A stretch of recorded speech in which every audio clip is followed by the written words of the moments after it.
Bina saya mau gugat Pak Jokowi. Sampai pada waktu itu saya ngomong, ini orang keuangan isinya nih iblis atau setan.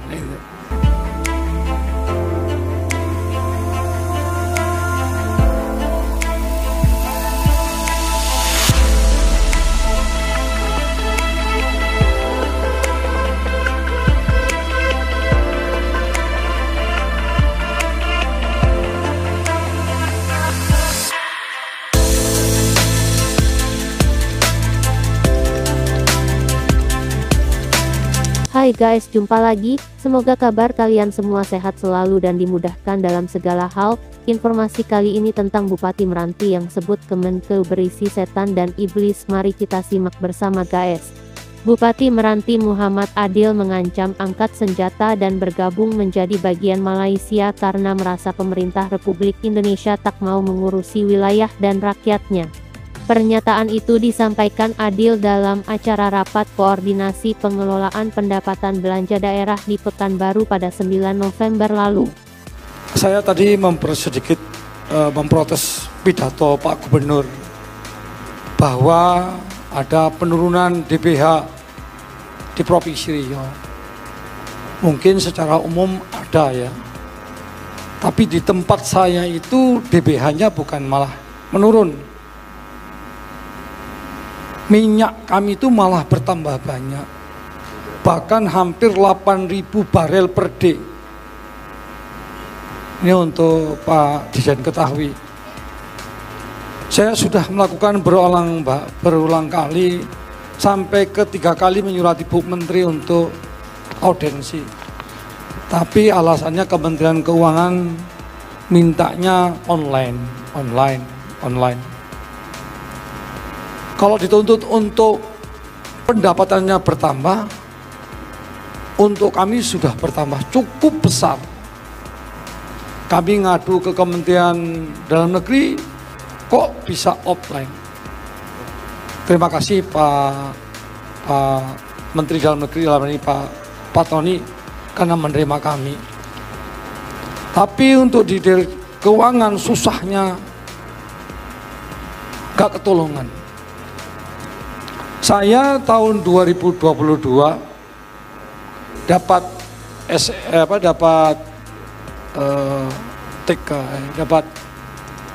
dana bagi hasil 114 miliar. Waktu itu hitungannya $60 per barel.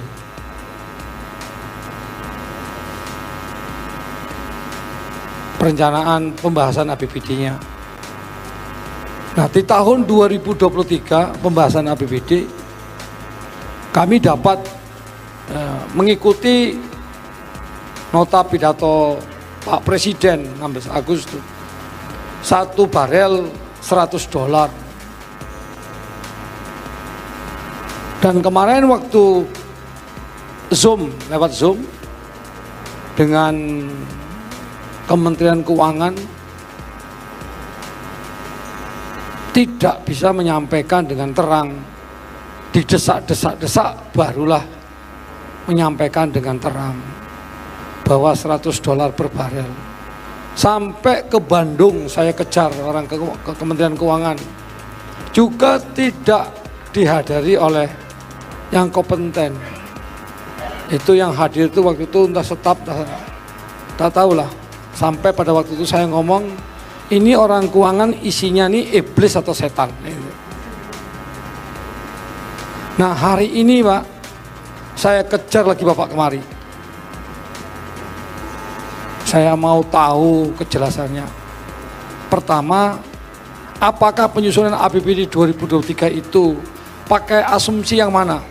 $60 atau $80 yang Bapak sampaikan, atau $100 yang pidato Pak Jokowi yang benar?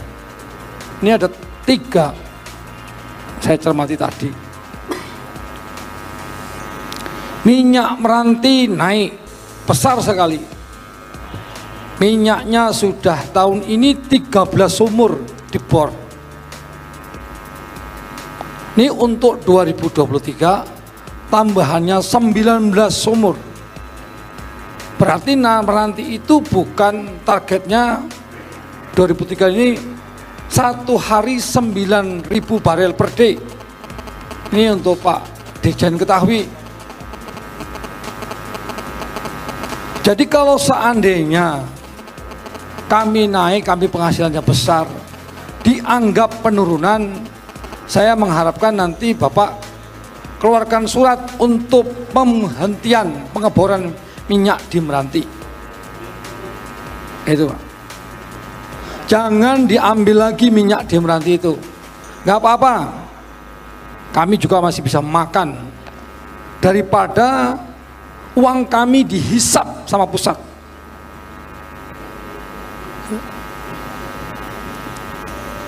Pak apa tadi ya? Namanya saya lupa saya. Pak Luki. Ini untuk Pak Luki ketahui. Kami ini di Riau 5,68% miskin plus ekstrim. Miskin terbanyak itu di Meranti, di Riau. Di Riau itu ada di Meranti. Tapi kok teganya minyak kami, duit kami tidak diberikan. Bagaimana cara penghitungannya yang pas? Hampir 8.000 barel per day. Mulai bulan 6 semenjak konflik Ukraina dan Rusia, minyak naik, tapi kok malah turun. Dan untuk Bapak ketahui, tahun ini kami menerima cuma 115 miliar. Naiknya cuma 700 juta saja. Liftingnya naik, asumsinya 100 barel per dolar lah, kok naiknya cuma 700 juta. Jadi untuk diketahui. Selanjutnya DAU tahun ini 2022 gaji P3K Meranti itu seharusnya tanggung jawab pusat menjadi tanggung jawab kabupaten. Itu hebatnya Pak.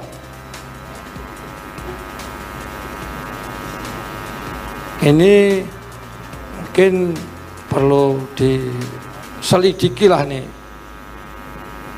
Saya kemarin juga dipanggil ketemu dengan Pak Tito, minta petunjuk Pak.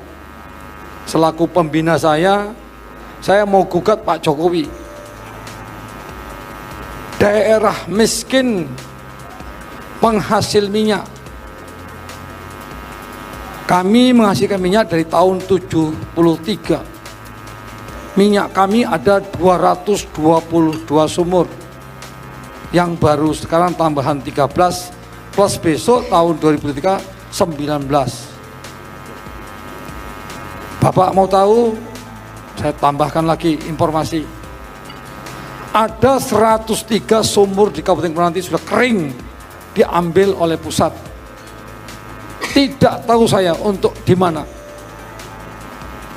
Sekali lagi saya sampaikan kepada Pak Dirjen, kalau seandainya memang betul-betul pusat tidak mau mengurusi kami Kabupaten Meranti, ya udah dilepaskan saja. Mungkin itu saja. Artinya ini untuk yang selanjutnya, mengingat Undang-Undang Nomor 1 2020 ya, 22 tadi, 22 tadi nyinggung sawit Bu Epa. Di Meranti itu 81.000 kebun sagu. Ada 280.000 ton per tahunnya. Selanjutnya, ini karena Riau ini asik dengan sawit, saya tunjukkanlah ke Meranti. Ada 50.000 hektar kebun kelapa di Kabupaten Meranti. Ada 28.000 hektar kebun karet. Kalau mangrove sepanjang pulau itu ada 4 pulau besar di Kabupaten Meranti. Dan terakhir kopi Liberica. Tentu saya bicara masalah pajaknya. Mungkin itu saja, nanti dimasukkan dari bagian di PP-nya ya. Ini supaya kami melakukan pemukulan tidak disalahkan. Itu saja, terima kasih. Assalamualaikum. Pernyataan Adil ini pun menuai reaksi berbagai pihak, salah satunya staf khusus Menteri Keuangan bidang komunikasi strategis Justinus Prastowo yang menuntut Adil untuk minta maaf. Kami keberatan dan menyayangkan perkataan Bupati Meranti Saudara Muhammad Adil yang sungguh-sungguh tidak pantas karena mengatakan pegawai Kemenkeu iblis atau setan, ini sungguh tidak sopan dan menyesatkan, kata Justinus Prastowo. Oke guys, semoga bisa terselesaikan dengan baik masalah tersebut dan terima kasih atas dukungan channel YouTube Kang Syam. Perkataan Bupati Meranti Saudara Muhammad Adil yang sungguh-sungguh tidak adil karena mengatakan pegawai Kementerian Keuangan iblis atau setan. Ini jelas ngawur dan menyesatkan karena Kementerian Keuangan justru sesuai undang-undang telah menghitung dan menggunakan data resmi Kementerian SDM dalam membagi dana bagi hasil. Dana yang dipakai bukan untuk daerah penghasil saja, tapi juga daerah sekitar agar merasakan kemajuan dan kemakmuran bersama-sama.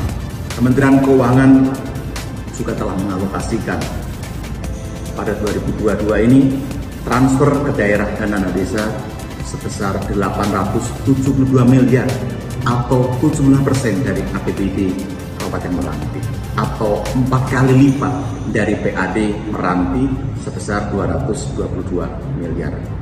Untuk itu, kepada Saudara Muhammad Adil agar segera minta maaf secara terbuka dan melakukan klarifikasi agar tidak terjadi penyesalan publik yang lebih luas. Terima kasih.